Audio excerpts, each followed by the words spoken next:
Hello मेरे प्यारे दोस्तों। आज की कहानी एक ऐसी लड़की की है जिसके साथ हर रात इंसान नहीं बल्कि भूत टपाटप करके इसकी जबरदस्त ठुकाई करता है।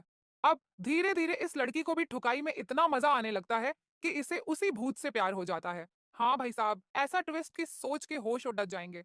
लेकिन कहानी यहीं खत्म नहीं होती। आगे कुछ ऐसा होने वाला है जिसे जानकर आप इस मूवी को फिर से देखना चाहेंगे। ये मूवी इतनी इंटरेस्टिंग है कि हर सीन में रोमांच है। तो ध्यान से देखिएगा और स्क्रिप्ट को स्किप मत करिए।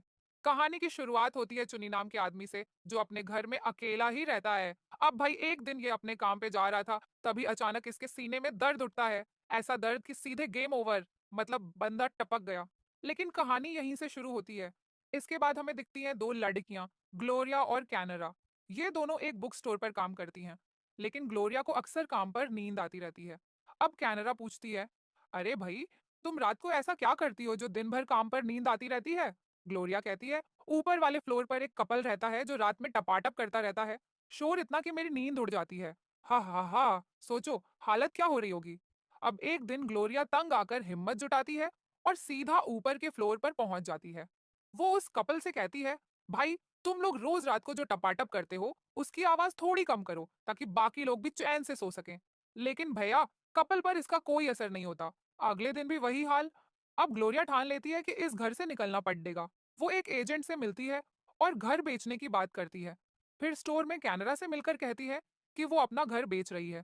कैनरा उसे बताती है कि एक महीने पहले उसके बॉयफ्रेंड के कजिन की मौत हुई थी और जहां वो रहता था वहां का रूम बहुत सस्ते में मिल रहा है। अब ग्लोरिया पहले तो मना कर देती है, कहती है कि किसी की मौत हुई है, वो वहां नहीं रहना चाहती।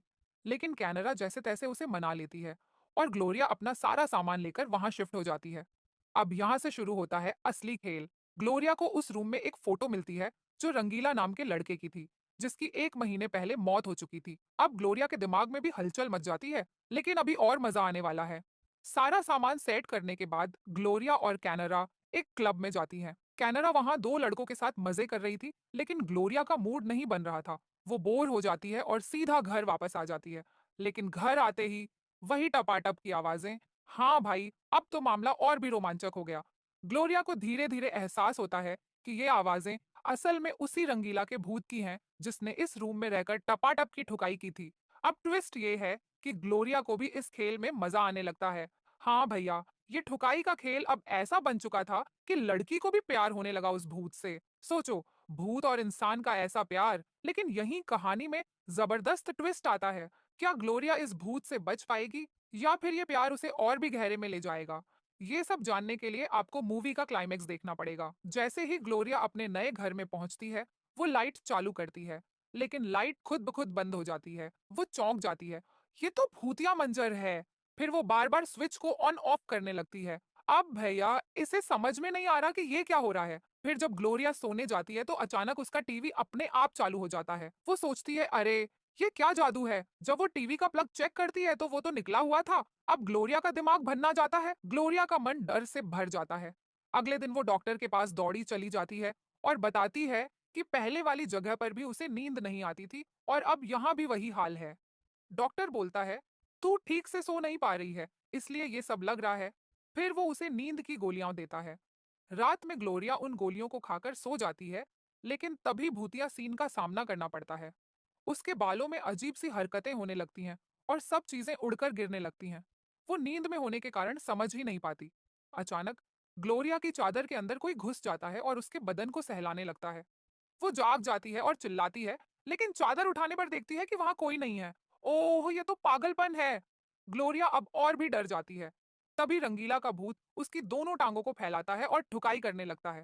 पहले तो ग्लोरिया डरती है, लेकिन फिर उसे भी मजा आने लगता है। कैनरा के मकान मालिक आते हैं और पूछते हैं, अरे सब ठीक है? ग्लोरिया चिढ़ाते हुए कहती है, हाँ सब बिंदास है। और फिर रंगीला जमकर ठुकाई करता है और ग्लोरिया भी उसकी ठुकाई से खुश होकर आराम से सो जाती है। अब ये तो मस्त रात थी। अब अगले दिन जब ग्लोरिया स्टोर पर जाती है तो वहां मजनू नाम का एक लड़का बुक लेने आता है। ग्लोरिया उसे बताती है कि वो बुक खत्म हो गई है। मजनू अपना नंबर देता है और कहता है, जब बुक आएगी तो मुझे कॉल कर देना। फिर वो ग्लोरिया से भी नंबर मांगता है। ग्लोरिया थोड़ी सोचती है, लेकिन अंत में अपना नंबर दे देती है। ओह, ये तो इश्क की शुरुआत है। ये सब देखकर बुक स्टोर का मालिक चिढ़कर बोलता है, ये सब यहाँ नहीं चलेगा। अब रात को जब ग्लोरिया काम कर रही होती है तो रंगीला का भूत फिर से आता है। वो उसे छूने लगता है और कपड़े उतारने लगता है। अब मजा आ गया। रंगीला और ग्लोरिया दोनों मिलकर ठुकाई कर रहे होते हैं और ग्लोरिया आवाजें निकालकर एंजॉय कर रही होती है। जब मकान मालिक फिर से आता है तो ग्लोरिया फिर से कहती है, सब ठीक है, बस थोड़ा हंगामा हो रहा है। वो रंगीला के भूत से एंजॉय कर रही है। अब जो भूख थी वो आ गई है। फिर दोनों एक डेट पर जाते हैं जहां ग्लोरिया और मजनू डांस करते हैं। मजनू ग्लोरिया को किस करने की कोशिश करता है और रंगीला को ये बिल्कुल पसंद नहीं आता। वो सामने लगे शीशे को तोड़ देता है जिससे मजनू डर जाता है। ग्लोरिया समझ जाती है कि रंगीला को ये सब नहीं भा रहा। वो तुरंत मजनू को वहां से भेज देती है और रंगीला के भूत का इंतजार करती है, लेकिन रंगीला नाराज हो जाता है और आता नहीं। अब ग्लोरिया परेशान हो जाती है, हर जगह उसे ढूंढती है। अगले दिन ग्लोरिया एक तांत्रिक के पास जाती है। वो बताती है कि उसके घर पर एक भूत है जिसके साथ उसने ठुकाई की है, लेकिन अब वो कहीं चला गया है। तांत्रिक कुछ चीजें दिखाता है और कहता है इन चीजों को अपने घर पर रखना होगा। ग्लोरिया वो चीजें अपने घर पर रख देती है और बिस्तर पर लेट जाती है। दूसरी तरफ तांत्रिक भी अपना जादू शुरू कर देता है और उनका ये मिशन सफल हो जाता है। अब रंगीला का भूत आता है और फिर से जमकर ग्लोरिया की ठुकाई करता है। बस फिर क्या, ग्लोरिया भी मस्ती में झूम उठती है। कैनरा देखती है कि ग्लोरिया अब बहुत खुश रहने लगी है, लेकिन वो इसकी वजह नहीं बताती। जब कैनरा बार बार पूछती है तो ग्लोरिया हंसते हुए कहती है, तू जानने के बाद भी इनकार कर देगी। लेकिन आखिरकार जब कैनरा जोर डालती है तो ग्लोरिया एक सीक्रेट शेयर करती है, मेरी खुशी का राज है एक भूत। हाँ, वही रंगीला। हम साथ में खाते पीते हैं और रात में जमकर पलंग तोड़ते हैं। अब कैनरा की आंखें चौड़ी हो जाती हैं। क्या सच में? ग्लोरिया जब घर पहुंचती है तो उसे रंगीला का एक मैसेज मिलता है, अब जाने का वक्त आ गया है। रंगीला लिखता है। यह पढ़कर ग्लोरिया का दिल टूट जाता है। रंगीला के बिना अब उसे नींद नहीं आती। वो नींद की गोलियां खाने लगती है और डिप्रेशन में चली जाती है। एक दिन वो सोचती है, मुझे इस कमरे को छोड़कर वापस जाना होगा। एक दिन जब ग्लोरिया स्टोर पर जा रही होती है तो उसे रंगीला का भूत दिखाई पड़ता है। वो तुरंत उसके पीछे भागती है, लेकिन वो तो बस एक वहम था। ग्लोरिया सड़क के बीचों बीच खड़ी हो जाती है। तभी एक ट्रक तेजी से उसकी तरफ आता है, लेकिन रामू स्टोर का मालिक उसे किसी तरह बचा लेता है। इसके बाद ग्लोरिया और रामू एक होटल में डिनर के लिए जाते हैं। रामू पूछता है, तू इतनी परेशान क्यों है? ग्लोरिया बताती है कि वो कहीं घूमने जाना चाहती है और शायद इस स्टोर की नौकरी भी छोड़ देगी। रामू उसे उसके घर पर छोड़ने जाता है और वहां ग्लोरिया अपना घर दिखाती है। घर देखकर रामू कहता है, तू बुक स्टोर मत छोड़, मैं तुझे पसंद करता हूँ। फिर वो अचानक बिना उसकी इजाजत के उसे किस करने लगता है, लेकिन ग्लोरिया मना कर देती है। रात को ग्लोरिया सोने की कोशिश करती है, लेकिन ऊपर वाले फ्लोर पर कपल की आवाजें सुनकर वो सो नहीं पाती। इनकी टपाटप की आवाजें सुनकर उसे रंगीला के साथ बिताए पल याद आ जाते हैं। वो उसी वक्त रंगीला के घर के पास जाती है और उसकी तस्वीर लेकर सो जाती है। फिर वो बाथरूम में जाकर कई सारी नींद की गोलियां खा लेती है। जब ग्लोरिया अपनी आंखें खोलती है तो वो खुद को स्वर्ग में पाती है। वहां पर वो रंगीला से मिलती है। वो उसे गले लगाना चाहती है, लेकिन वो पूरी तरह से मरी नहीं है। वो रंगीला से कहती है, मैं चाहती हूँ कि हम एक छोटे से गांव में जन्म लें जहां हम हमेशा साथ रह सकें। लेकिन रंगीला मना कर देता है, मैं अमीर घर में जन्म लेना चाहता हूँ। इतना कहकर वो नया जन्म लेने चला जाता है। ग्लोरिया उल्टी कर देती है और सारी गोलियां बाहर निकल जाती हैं। फिर वो रंगीला को बुलाने लगती है। इसके बाद वो मजनू से प्यार करने लगती है।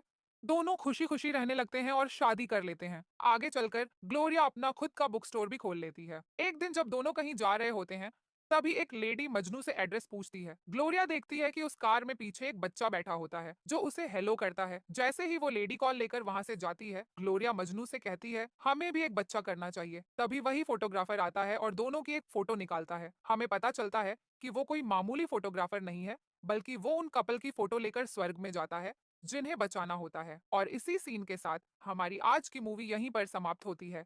अगर दोस्तों यह वीडियो आपको पसंद आई हो तो वीडियो को लाइक, कमेंट और शेयर करना ना भूलें और चैनल को सब्सक्राइब करें। मिलते हैं एक और कमाल की वीडियो के साथ, तब तक के लिए bye bye. Thanks for watching.